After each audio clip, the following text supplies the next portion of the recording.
Hello students, welcome to my YouTube channel. बच्चों, आज हम इंटीग्रेशन का कुछ क्वेश्चन ले रहे हैं जिसमें हम ट्रिग्नोमेट्रिक आइडेंटिटीज का यूज करके क्वेश्चन सॉल्व करेंगे। और देखिए, इसमें आपको मजबूरी है कि आपको आइडेंटिटीज का यूज करना ही पड़ेगा, क्योंकि आप जानते हो कि हमें इन जनरल फार्मूला जो पता है ट्रिग्नोमेट्रिक के, वो हमें क्या क्या पता है। हमें 1 पावर में पता है, जैसे integration of sine x d x, sine x d x equal आपको पता है माइनस कॉस एक्स होता है। ऐसे कॉस एक्स डी एक्स का अगर करना हो, integration of cos x d x, तो इक्वल हो जाता है साइन एक्स प्लस सी, तो हमेशा लगाएंगे ही। ऐसे आपको पता है कि integration of tan x d x equal होता है लॉग सेक एक्स प्लस सी, या इसी को हम minus log cos x, minus log cos x plus c करते हैं। ऐसे ही आपको पता है कि integration of sec x d x equal log sec x plus tan x होता है, log sec x plus tan x plus c. ऐसे इंटीग्रेशन ऑफ, इसी का हमारा दूसरा भी फार्मूला होता है, आप सब जानते हैं कि अगर integration of log sec x plus c को, टेन एक्स को हम दूसरे फार्म में कन्वर्ट करना चाहें तो लॉग सेक एक्स की जगह हम 1/cos एक्स कर सकते हैं, प्लस टेन एक्स को भी हम sine x by cos x कर सकते हैं। मतलब इसको हम अलग से सिंप्लीफाई करके अभी वैल्यू रख देते हैं, तो यह हमारा क्योंकि डिनोमिनेटर सेम है दोनों जगह, तो इसे हम लिख सकते हैं 1 plus sine x divide by cos x. अब आपको पता है कि 1 की जगह हमें ऐसा फार्मूला यूज करना है ताकि ये परफेक्ट स्क्वायर बन जाए। तो हम 1 की जगह cos square x by 2 plus sine square x by 2 plus sine x की जगह 2 sine x by 2 into cos x by 2, ऐसा लिखेंगे। अब देखो यहाँ पे हमने 1 की जगह तो हम एंगल सेम रखकर कुछ भी कर सकते हैं। चाहे तो इसे कॉस स्क्वायर एक्स बाई 2 की जगह हम केवल cos square x plus sine square x लिख सकते थे। 1 की जगह हम एंगल सेम रखें दोनों जगह, ए एक्स बाई 2 की जगह कुछ भी हो सकता है, दोनों जगह सेम एंगल होना चाहिए। पर हमने एक्स बाई 2 ही क्यों किया? बिकॉज आपको आगे साइन एक्स को देखना है, क्योंकि हम साइन 2x का formula 2 sine x into cos x होता है, 2 sine x into cos x. तो यहाँ पे जब 2x है तब यहाँ x है, और जब यहाँ x रहेगा तो यहाँ हमें इसका formula 2 sine x by 2 into cos x by 2 use करना पड़ेगा। और क्योंकि हमारा यहाँ पे हमारा x बाई 2 आएगा, इसीलिए हमने यहाँ 1 की जगह ऐसा एंगल रखा ताकि ये दोनों मैच करें और हमारा परफेक्ट स्क्वायर का फार्मूला बन पाए। तो अब आई होप आपको रीजन समझ में आ गया होगा। अपान नीचे क्या है? cos x।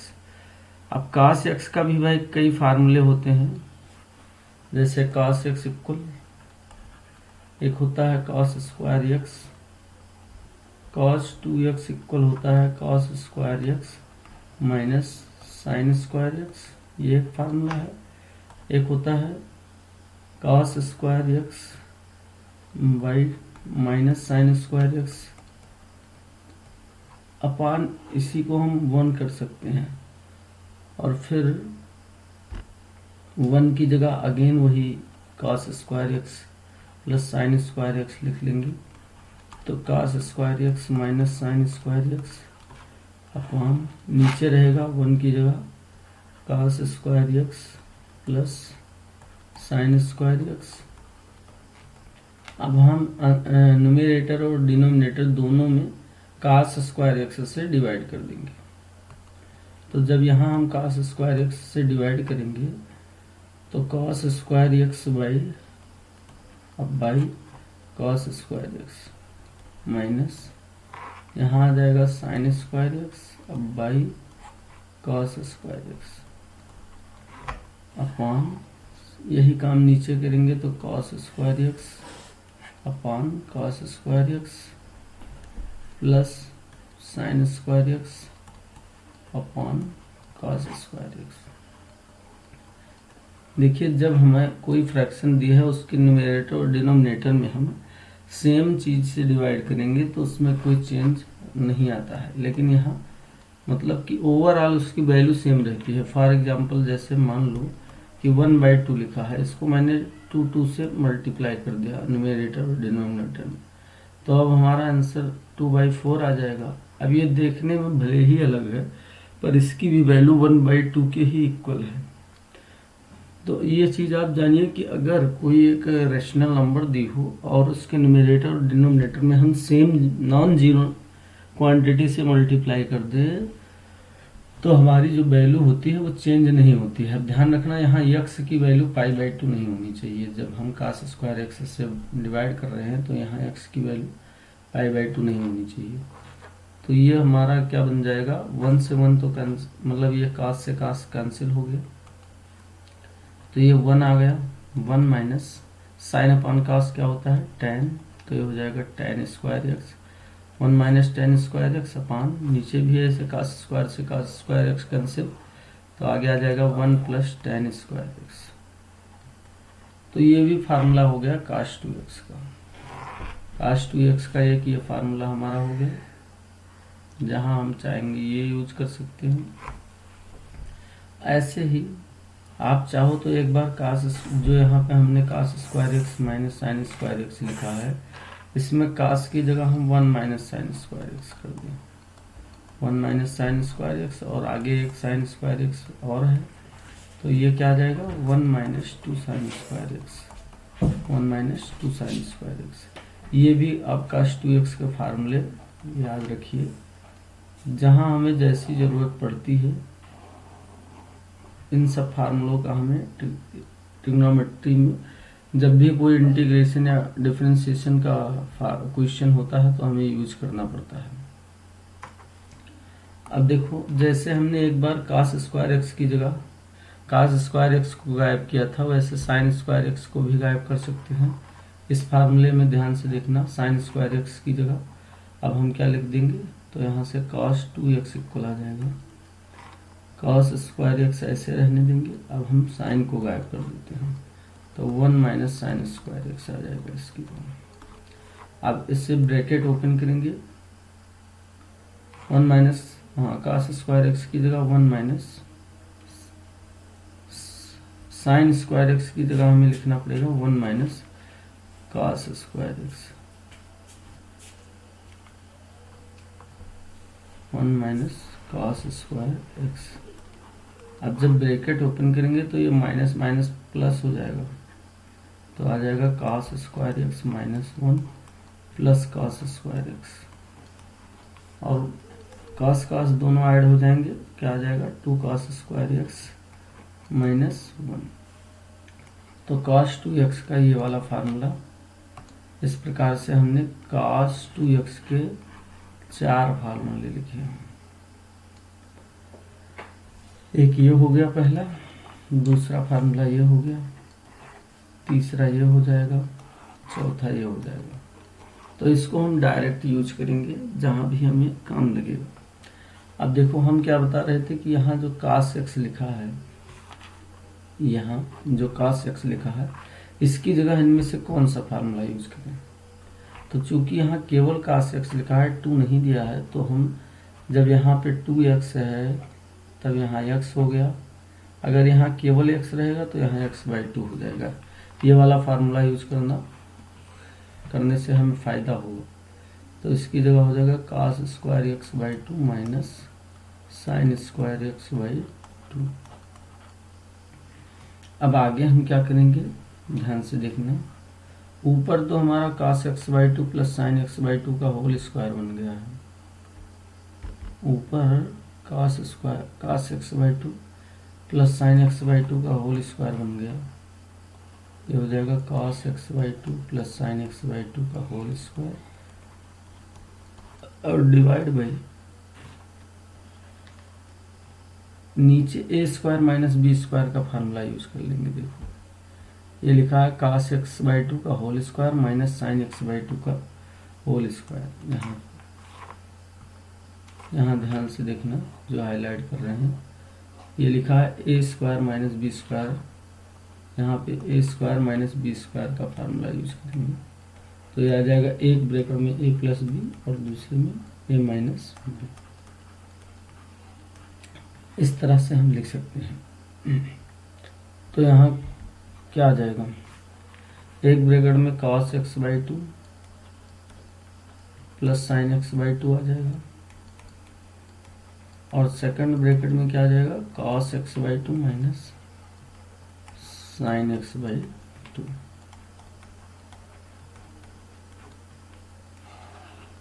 तो यहाँ से एक cos x/2 ये कैंसिल हो गया, यहाँ स्क्वायर है तो क्योंकि एक बच जाएगा तो ये आ जाएगा cos x/2 plus sin x/2। ऊपर एक बचा क्योंकि पावर 2 थी, अपान नीचे क्या बचा cos x/2 minus sin x/2। अब हम वही काम फिर करेंगे क्योंकि हमें tan में बनाना है तो cos x/2 से अंश बाहर में भाग देंगे तो 1 माइनस, जब इसे cos x/2 से इस वाले टर्म को डिवाइड करेंगे तो cos x/2 से cos x/2 कैंसिल हो जाएगा, यहाँ 1 बचेगा। प्लस sin x/2 को जब हम cos x/2 से डिवाइड करेंगे तो आ जाएगा tan x/2। देखिए सारा स्टेप, ये सब आप अपने आप प्रैक्टिस कर सकते हैं। ऐसे ही यहाँ पे प्लस का साइन है, ऐसे नीचे cos x/2 से जब हम इस cos x/2 को डिवाइड करेंगे तो 1 आ जाएगा, minus sin x/2 upon cos x/2 tan x/2।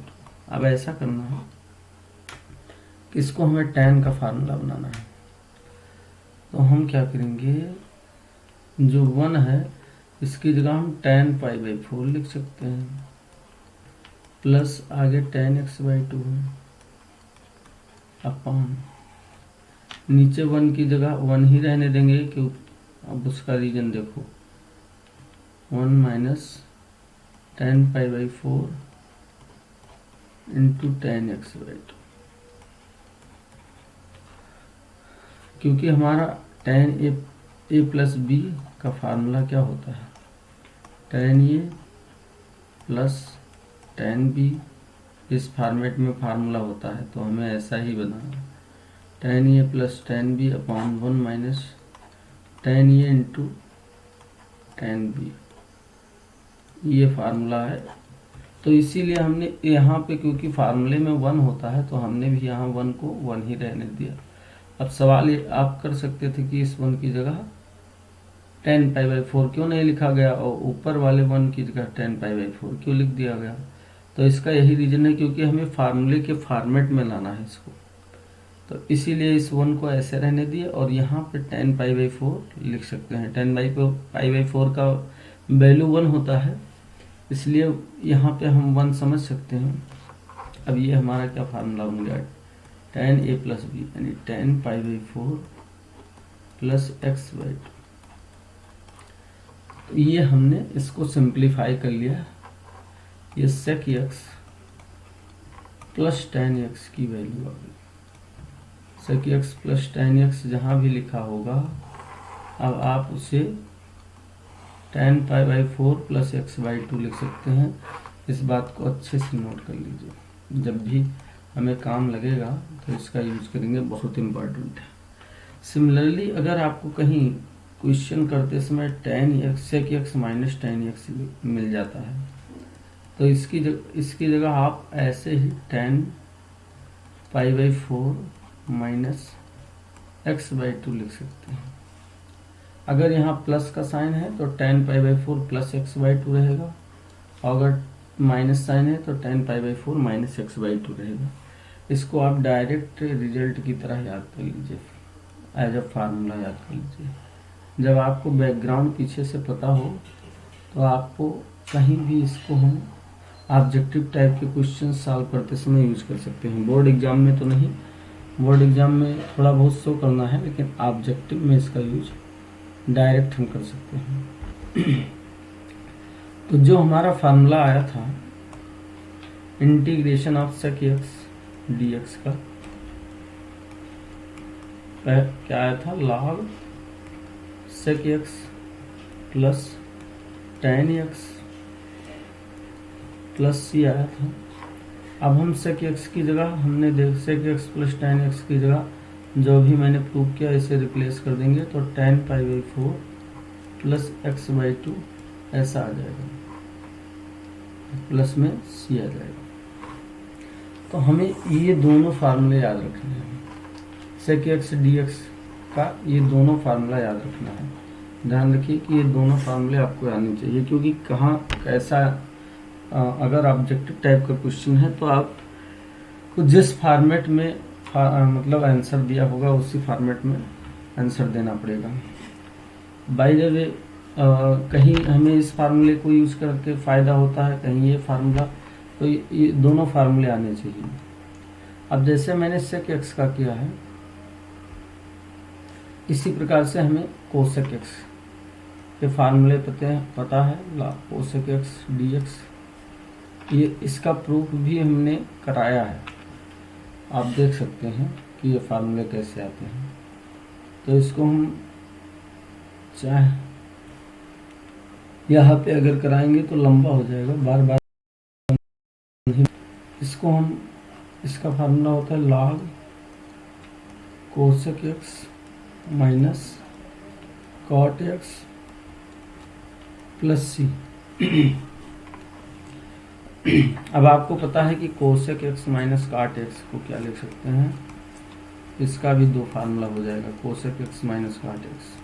तो cosec x की जगह हम 1 माइनस sin x कर सकते हैं, माइनस cot x की जगह cos x upon sin x आ जाएगा।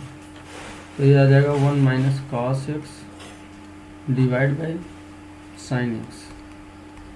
और डायरेक्ट आपको पता है 1 की cos 2x का फार्मूला, cos 2x इक्वल एक होता है 2 cos स्क्वायर x माइनस 1। तो यहाँ से अगर 1 को इधर लाओगे, ये जो माइनस 1 है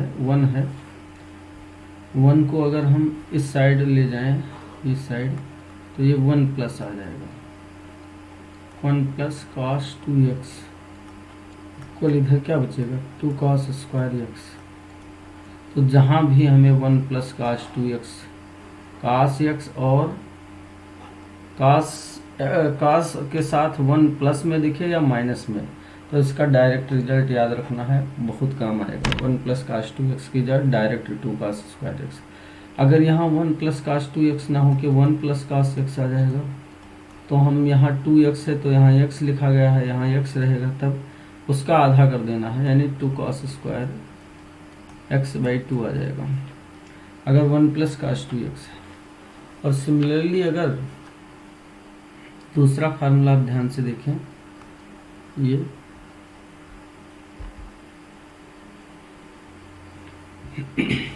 cos 2x का दूसरा formula 1 minus 2 sine square x, 1 minus 2 sine square x. अब ध्यान से देखो, ये जो 2 साइन स्क्वायर एक्स है निगेटिव साइन में है, उसको इधर लाएंगे तो पॉजिटिव हो जाएगा। 2 साइन स्क्वायर एक्स इधर लाएंगे पॉजिटिव हो गया, और 1 को इधर ही रखा, ये cos 2x इधर चलाया, तो 1 माइनस cos 2x। तो 1 माइनस cos 2x जहाँ लिखा रहेगा वहाँ हम डायरेक्ट लिख सकते हैं 2 साइन स्क्वायर एक्स। अगर 1 माइनस कॉस एक्स लिखा हो, यानी कॉस एक्स और 1 के बीच निगेटिव साइन रहेगा, तो निगेटिव साइन के साथ हम हमेशा सिन लाएंगे। निगेटिविटी हमारे दिमाग में कब आती है? जब हमारे मन में पाप आ जाता है। हमारे दिमाग में निगेटिव चीज़ें कब आती हैं? जब दिमाग में पाप आ जाए, और पाप की इंग्लिश क्या होती है? साइन। तो इस तरह से हम ध्यान रखेंगे कि जब भी 1 और cos x के बीच निगेटिव साइन हो तो आपको 2 साइन आएगा वहाँ पे, तो 2 साइन स्क्वायर एक्स बाई 2, जो भी एंगल रहे उसका आधा कर देंगे। तो वही चीज़ यहाँ हम यूज कर लेंगे। जब ये चीज़ें हमें पता होती हैं तो हम डायरेक्ट यूज कर सकते हैं। तो यहाँ आ जाएगा 2 sine square x by 2 upon नीचे साइन एक्स की जगह 2 sine x by 2 into cos x by 2। यहाँ से 2 से 2 कैंसिल हो गया, एक साइन से साइन कैंसिल हो गया, तो ऊपर बचा साइन एक्स बाई 2, एक बचा साइन एक्स बाई 2 अपॉन नीचे क्या बचा? कॉस एक्स बाई 2, और ये आ जाएगा tan एक्स बाई 2। तो यहाँ से हम जो cos x का दूसरा फार्मूला है,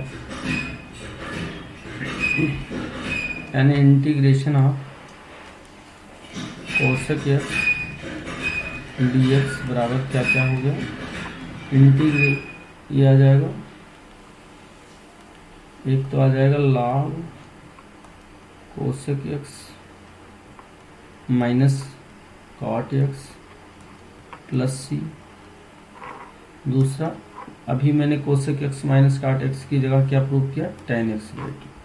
तो दूसरा फार्मूला आ जाएगा log tan x by 2 plus c। अब ये दो फार्मूले हो गए। तो देखो, एक है integration of tan x dx, तो ये हो जाएगा इंटीग्रेशन ऑफ ये लॉग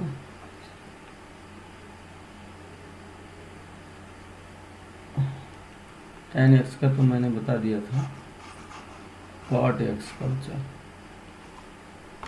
cot x, अगर दिया हो integration of cot x dx, तो ये हो जाएगा log sin x plus c।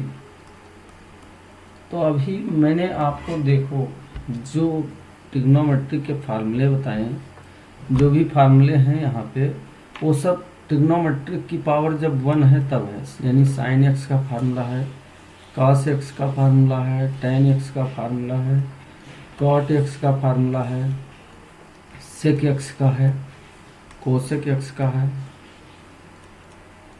इन सब के फार्मूले हैं। अब अगर इनकी पावर कुछ ज़्यादा आ जाती है, जब भी इंटीग्रेशन के क्वेश्चन में इनकी पावर 1 के अलावा कुछ आ जाए, 1 के अलावा कुछ भी पावर आ जाए, यानी एक्सेप्ट 1, जब इनकी पावर 1 के एक्सेप्ट और कुछ आ जाए, तो ऐसे केस में आपको क्या करना है? हमें ट्रिग्नोमेट्रिक आइडेंटिटीज का यूज करना है। तो ये इसकी बैकग्राउंड जो भी था मैंने आपको बता दिया। तो अब हम कैसे सॉल्व करेंगे?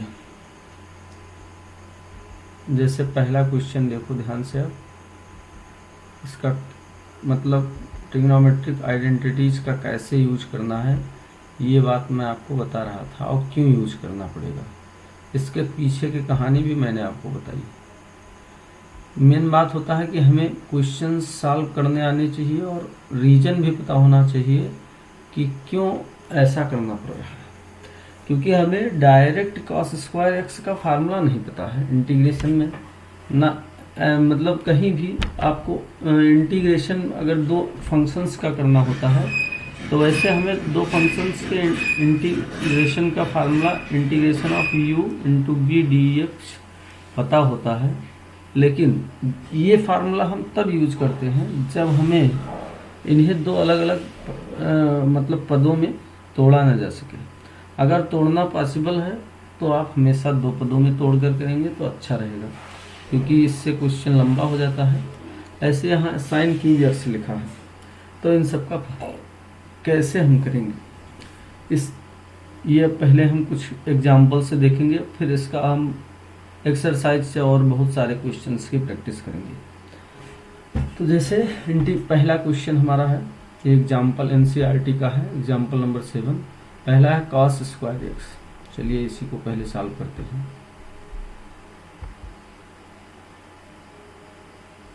cos स्क्वायर एक्स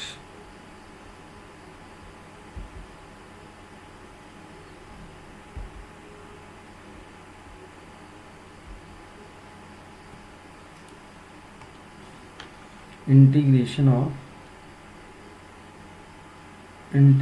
ऑफ पहला क्वेश्चन है cos स्क्वायर एक्स dx। अब आपको पता है कि cos स्क्वायर एक्स अगर हो तो कुछ नहीं किया जा सकता, लेकिन अभी मैंने ये फार्मूला बताया कि अगर 2 cos स्क्वायर एक्स लिखा हो, देखना इन सबका कैसे यूज होगा। यहाँ भी मैंने बताया कि अगर 2 cos स्क्वायर एक्स लिखा हो तो हम कर सकते हैं। यहाँ ध्यान से देखना, 2 cos स्क्वायर एक्स अगर लिखा है तो यहाँ ध्यान से देखिए, अगर हमें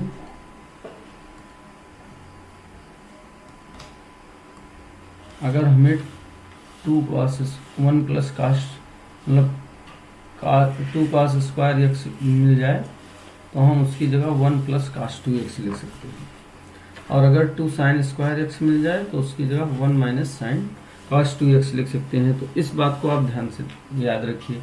ये सारे फार्मूले बहुत यूजफुल हैं, दोनों तरीके से पता होना चाहिए हमें कि अगर 1 प्लस cos 2x है यानी cos 2x और उसके बीच प्लस का साइन हो, 1 और cos 2x के बीच प्लस साइन हो तो वही रहेगा 2 cos स्क्वायर एक्स, और अगर 1 और cos 2x के बीच निगेटिव साइन हो तो 2 sin स्क्वायर एक्स आ जाएगा। अब इसका उल्टा भी पता होना चाहिए कि 2 sin स्क्वायर एक्स अगर लिखा है तो उसकी जगह 1 माइनस cos 2x आ जाएगा, और 1 और cos x 1 plus cos 2x लिखा है तो उसकी जगह 2 cos स्क्वायर एक्स आ जाएगा। तो ये डायरेक्ट आपको पता होना चाहिए। अब हम वही काम करेंगे, यहाँ जो cos स्क्वायर एक्स लिखा है इसको हम 2 से मल्टीप्लाई कर देंगे 2 cos स्क्वायर एक्स बनाने के लिए। अब क्योंकि मैंने 2 से मल्टीप्लाई किया है इसलिए हमें 2 से डिवाइड भी करना पड़ेगा ताकि ओवरऑल इसकी वैल्यू चेंज ना हो। तो हम 1/2 ऐसे लिखेंगे। अब 2 cos स्क्वायर एक्स की जगह आप पता है क्या लिख सकते हो, जब भी cos रहे 2 के साथ तो 1 प्लस cos 2x आ जाएगा, 1 प्लस cos 2x dx। अब 1/2 ऐसे रहेगा। अब 1 का इंटीग्रेशन अब देखो आप आसानी से कर सकते हो। 1 का क्या आ जाएगा x प्लस cos 2x का क्या होता है, अभी थोड़ी देर के लिए आपको समझना है cos x का इंटीग्रेशन sin x, और x की जगह 2x है तो जो भी x का कोफिशिएंट रहेगा x के कोफिशिएंट से हमें डिनोमिनेटर में डिवाइड भी कर देना है x, यानी कि x का कोफिशिएंट यानी गुणांक यहाँ पे 2 है, 2 से डिवाइड कर देंगे और प्लस में आगे c लिख देंगे। अब ये देखो आसानी से इंटीग्रेशन हो गया। अगर 1/2 से मल्टीप्लाई कर दें तो x/2 प्लस 1/4, 1/2 का इससे मल्टीप्लाई होगा तो 1/4 sin 2x प्लस c आ जाएगा। यही हो जाएगा इसका आंसर। तो इस प्रकार से हमने इसका इंटीग्रेशन कर दिया।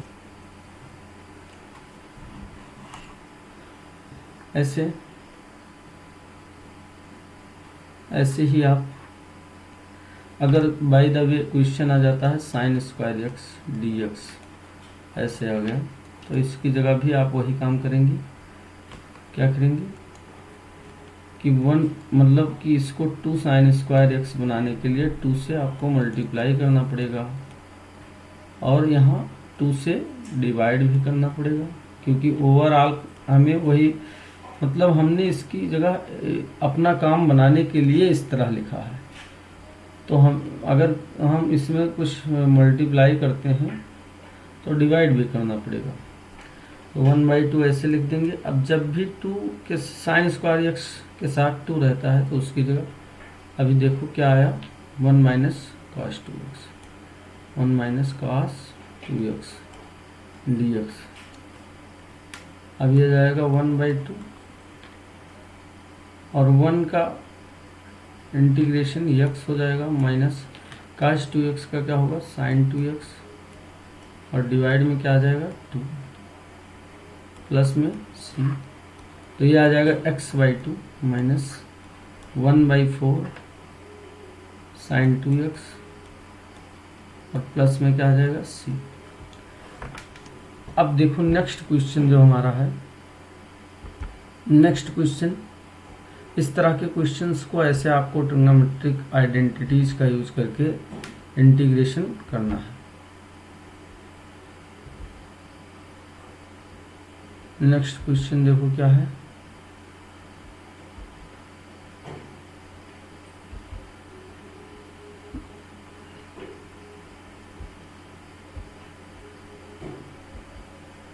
नेक्स्ट क्वेश्चन है sin 2x into cos 3x। तो वैसे हमें u इंटू बी का फार्मूला पता है, दो फंक्शन के जब भी दो फंक्शंस मल्टीप्लाई में हो तो हम उसका यूज कर सकते हैं, आगे आपको ये बताया जाएगा। लेकिन ये हम तब यूज करते हैं जब इनको दो अलग अलग पदों में तोड़ना पॉसिबल ना हो। लेकिन इस जब भी ट्रिग्नोमेट्रिक आइडेंटिटीज मतलब N2 में दी होती हैं तो इसको हम दो अलग अलग फंक्शंस में ब्रेक कर सकते हैं, इसलिए हम फार्मूला यूज करेंगे और ब्रेक करेंगे इसे। जहाँ ये sin 3x वाला और ले लेते हैं पहले, उसके बाद इसकी कहानी बताते हैं। sin क्यूब x जो लिखा, integration of sin cube x, integration of sin cube x dx। यहाँ पे पावर 3 दी हुई है, तो इसको हम ध्यान रखना कि दो प्रकार से कर सकते हैं। देखो मेथड 1 क्या है, बहुत अच्छा क्वेश्चन है। मेथड 1 ये कहता है कि इसको आप इस तरह कर लीजिए, sine square x into sine x dx। Sign cube x को ऐसे लिखा जा सकता है। अब साइन स्क्वायर x की जगह हम क्या कर देंगे, इसकी जगह हम साइन स्क्वायर x की जगह 1 माइनस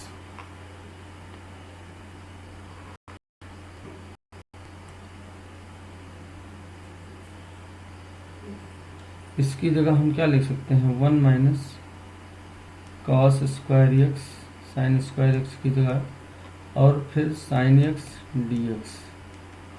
अब ध्यान से देखना, अगर cos x को हम t मान लें, ये इंटीग्रेशन बाय सब्स्टिट्यूशन आपको बताया गया है कि cos x को t मान लें। अगर हमें कोई इंटीग्रेशन का क्वेश्चन दिखाई पड़ता है जिसमें किसी को कुछ मानने से मतलब उसका अवकलन, जिसका अवकलन मतलब दिया हो उसी क्वेश्चन में, तो उसी को t माना जाता है। तो cos x का अवकलन क्या होता है, माइनस साइन x। चलो माइनस नहीं है वो अलग बात है, लेकिन cos x का इंटीग्रेशन क्योंकि साइन x यहाँ दिया हुआ है तो cos x को t मान लेंगे और इसका दोनों साइड में करना है अवकलन। तो cos x का अवकलन माइनस साइन x होता है और इक्वल t का हमने x के सापेक्ष अवकलन किया। अब इसे क्रॉस मल्टीप्लाई कर देंगे तो sine x dx minus sine x dx equal क्या आ जाएगा, dt आ जाएगा, या फिर sine x dx equal minus dt। अब ये वैल्यू हमें यहाँ से इस वाले में रख देना है, पहला मान लो इक्वेशन है। अब ये हम यूज कर लेंगे, ये दोनों चीज़ें यहाँ से इसका यूज यहाँ कर लेंगे, तो हमारा i क्या बन जाएगा यूज करने पर, साइन एक्स dx की जगह तो माइनस dt आ जाएगा, तो माइनस तो आगे लगा दिया, और 1 माइनस कॉस एक्स जहाँ है वहाँ t हो जाएगा, तो 1 माइनस टी स्क्वायर और उसके बाद dt। अब माइनस से अगर मल्टीप्लाई भी कर दें तो ये हो जाएगा T square minus 1 into dt। अब इसका देखो आसानी से इंटीग्रेशन हो सकता है। टी स्क्वायर का क्या होता है, x की पावर n का फार्मूला यूज करेंगे, x की पावर n dx बराबर क्या होता है, x की power n plus 1 upon n plus 1 plus c। ये फार्मूला यूज करेंगे तो यहाँ एक पावर ज़्यादा हो जाएगी, यानी टी क्यूब अपान, ऐसे जो जितनी पावर आई है उतना डिनोमिनेटर में कर देंगे, माइनस 1 का क्या आ जाएगा टी के रिस्पेक्ट में। ध्यान रखना जब हम 1 का x के रिस्पेक्ट में इंटीग्रेशन करते हैं तो इसका x आएगा, अगर 1 का t के रिस्पेक्ट में किया जाएगा, यानी अगर यहाँ dt हो तो t लिखना है। तो ये 1 का इंटीग्रेशन क्या होगा, ये डिपेंड करता है कि किसके रिस्पेक्ट में हम इंटीग्रेशन कर रहे हैं। तो क्योंकि यहाँ पे t के रिस्पेक्ट में हो रहा है तो 1 का t हो जाएगा, प्लस c आ जाएगा। अब वापस ये वैल्यू हमें सब्स्टिट्यूट कर देना है। t हमने अपने सुविधा के लिए थोड़ी देर के लिए माना था, अब t की वैल्यू हम रिप्लेस कर देंगे cos x, तो यहाँ 1/3 है और ये आ जाएगा cos cube x, t cube है ना, माइनस t की जगह cos x कर देंगे तो cos x आ जाएगा, प्लस में क्या आ जाएगा c। तो ये हो गया हमारे क्वेश्चन का फाइनल आंसर। क्या दिया था यहाँ, साइन क्यूब x dx, इसका इंटीग्रेशन ये हो जाएगा। इसको अब हम दूसरे तरीके से सॉल्व करेंगे और फिर देखेंगे कि दोनों आंसर्स हमारे अलग अलग आ रहे हैं, लेकिन वो अगर सिंप्लीफाई करेंगे तो सेम आंसर रहेंगे। ये सबसे खास बात है इस क्वेश्चन की। तो अब देखो वही क्वेश्चन हम दूसरे तरीके से सॉल्व करते हैं, साइन क्यूब एक्स वाला। तो जैसे लिखा है sine cube x d x, method number 2। इसको दूसरे तरीके से भी किया जा सकता है और दोनों आंसर्स देखने में अलग अलग हैं लेकिन वो हैं सेम ही।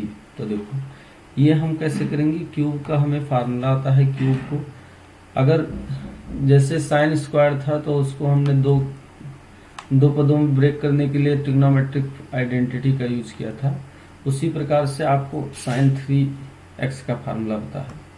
क्या होता है साइन 3x, साइन 3x बराबर 3 sine x minus 4 sine cube x। तो अब हमें साइन क्यूब x का मान निकालना है। ऐसा करो यहाँ से साइन क्यूब x का मान निकालो। साइन क्यूब x का मान अगर निकालना है तो केवल साइन क्यूब x को इधर ले आओ। साइन क्यूब x जो है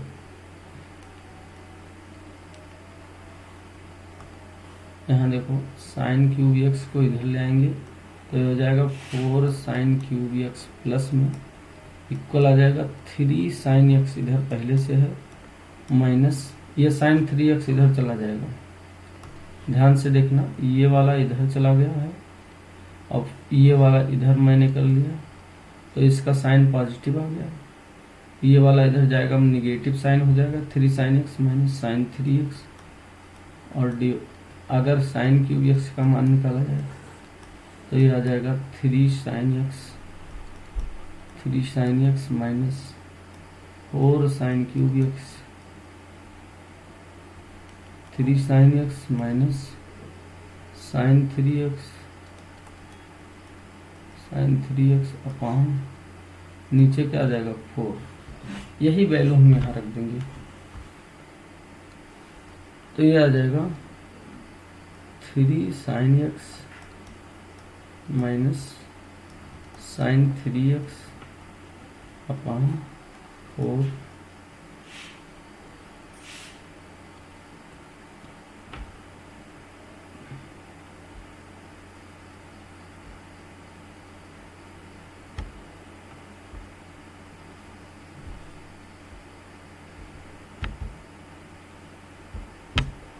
अपॉन 4 और उसके बाद dx। अब क्योंकि कांस्टेंट जो है उसे हम बाहर कर सकते हैं तो यहाँ 1/4 को हम बाहर कर लेंगे और इंटीग्रेशन आप क्या आ जाएगा 3 sine x minus sine 3x, उसके बाद dx। अब देखो जो हमारा पावर के रूप में दिया था वो दो अलग अलग पदों में ब्रेक हो गया, जिसको हम आसानी से इंटीग्रेट कर सकते हैं। तो 1/4, अब जो 3 है वो कांस्टेंट है, कांस्टेंट चाहे इंटीग्रेशन हो या डिफरेंशिएशन दोनों से बाहर चला जाता है, तो ये 3 ऐसे रहेगा। साइन एक्स का माइनस कास एक्स होता है, तो यह माइनस कास एक्स आ गया, माइनस ऐसे इसका माइनस कास एक्स, तो माइनस का प्लस हो जाएगा, कास 3x/3 प्लस सी आ जाएगा। अब ये चाहो तो मल्टीप्लाई कर लो, -3/4 cos x -3 cos x/4 plus 1/12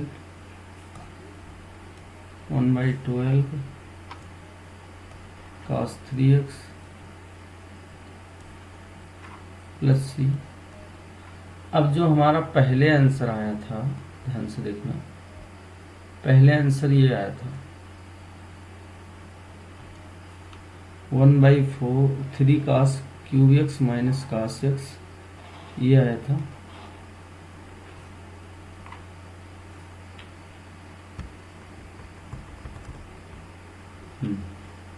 one by 3 cos cube x minus cos x, इसको दूसरे कलर से करते हैं। ये cos क्यूब का 1/3 cos cube x minus cos x, इस ये आंसर कुछ दूसरा आ रहा है, ये कुछ दूसरा आ रहा है, तो इसको चाहो तो उसी तरीके से कन्वर्ट कर सकते हो। अगर सॉल्व करें, मतलब दोनों आंसर सेम है, ये आप देख सकते हो।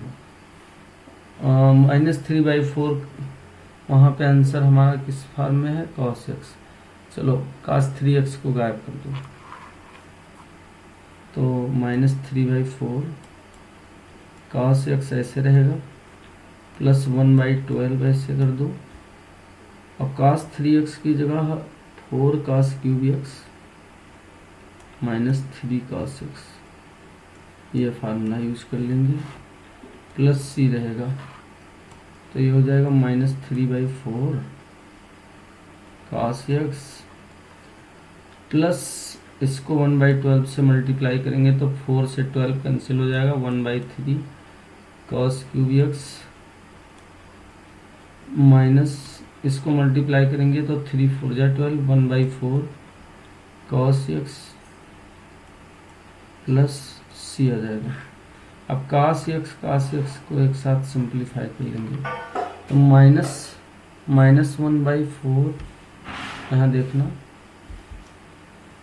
इसका डिनोमिनेटर क्योंकि सेम है दोनों का, यहाँ भी 4 और यहाँ भी 4 है, तो और सेम साइन भी है तो दोनों ऐड हो जाएंगे, तो -3 और -1 -4/4 cos x आ गया, plus 1/3 cos cube x plus सी, या इसको सीधा लिख दें तो 1/3 cos cube x minus cos x आगे आ गया, प्लस में क्या आ गया सी। ये integration of sine cube x dx का इंटीग्रेशन आ गया। अब ध्यान से देखना, ये अब जो हमने ये वाला आंसर जो हमारा आया था, ये हाँ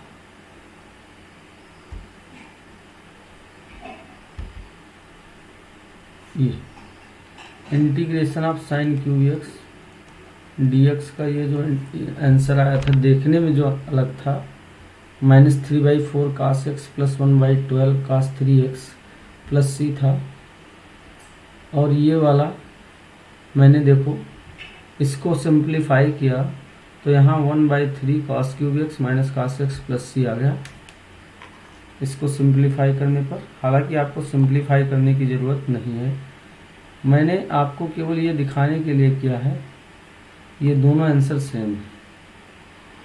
ये जो मैं हाईलाइट कर रहा हूँ, ये आंसर देख लीजिए, और उसके बाद जो पहले सॉल्व किए थे अभी मैंने, ये 1/3 cos cube x minus cos x, 1/3 cos cube x minus cos x, यहाँ देखना है ये 1/3 cos cube x minus cos x यहाँ भी आ रहा है, और जो इसको मैंने सिंप्लीफाई किया, ये वाला सिंप्लीफाई करने पर भी देखो वही आंसर आया है नीचे। तो मतलब भले ही हमारे क्वेश्चंस के आंसर देखने में अलग अलग हो, पर वो एक्चुअल में अगर हमने सही सॉल्व किया है तो आंसर दोनों सेम ही होते हैं। जिस प्रकार से आप फ्रैक्शन में इक्विवेलेंट फ्रैक्शन पढ़ते हो, इक्विवेलेंट फ्रैक्शंस, तो इक्विवेलेंट फ्रैक्शंस किसे कहते हैं? जब हम किसी फ्रैक्शन में किसी नॉन जीरो नंबर से मल्टीप्लाई कर देते हैं, जैसे मान लो 1/2 है, 1/2 को हमने किसी non zero number means zero को छोड़कर चाहे जिस नंबर से मल्टीप्लाई कर दो। ये फ्रैक्शन मैंने 1/2 लिया था, अब इसको मैंने 2 से मल्टीप्लाई कर दिया, ये 2/4 आ गया। मान लो इसी को 4 से कर देते, 1/2 को 4 से कर देते तो 4/8 आ जाता। और किसी भी नंबर से कर लो 1/2 को, मान लो -16 से कर दिया तो -16/-32 आ गया। ये सारे के सारे फ्रैक्शंस 1/2 के इक्विवेलेंट, भले ही देखने में ही अलग अलग है, लेकिन इनकी वैल्यू 1/2 के इक्वल आएगी, देखने में अलग है, मतलब सारे इक्वल। उसी प्रकार इंटीग्रेशन का आंसर जो होता है, जब कांस्टेंट को छोड़ दें तो, क्योंकि ये आर्बिट्रेरी कांस्टेंट है, तो बाकी जो ये सब है वेरिएबल पार्ट्स, उनको सिंप्लीफाई करने पर हमेशा वो दोनों एक दूसरे के इक्वल आएंगे। सिंप्लीफाई आफ्टर सिंप्लीफाई वो हमेशा क्या आएंगे? इक्वल आएंगे। इस बात का ध्यान रखना। चलिए फिर हम नेक्स्ट क्वेश्चन जो है, जो क्वेश्चन नंबर 2 था, इसमें उसको हम नेक्स्ट वीडियो में लेते हैं और उसके पीछे की पूरी कहानी एक्सप्लेन करते हैं। यहाँ पे sin 2x into cos 3x dx है, दो फंक्शंस का प्रोडक्ट दिया है, इसको हमें दो अलग अलग पार्ट्स में ब्रेक करना है। तो हम कैसे ब्रेक करेंगे देखते हैं नेक्स्ट वीडियो में, मिलते हैं। Okay bye. अगर आप लोगों को मेरा कंटेंट पसंद आया हो, प्लीज़ इसे ज़्यादा से ज़्यादा लोगों के साथ शेयर करें और चैनल को सब्सक्राइब कर लें, बेल नोटिफिकेशन ऑन कर दें ताकि आपको हर नई वीडियो का नोटिफिकेशन मिलता रहे। धन्यवाद।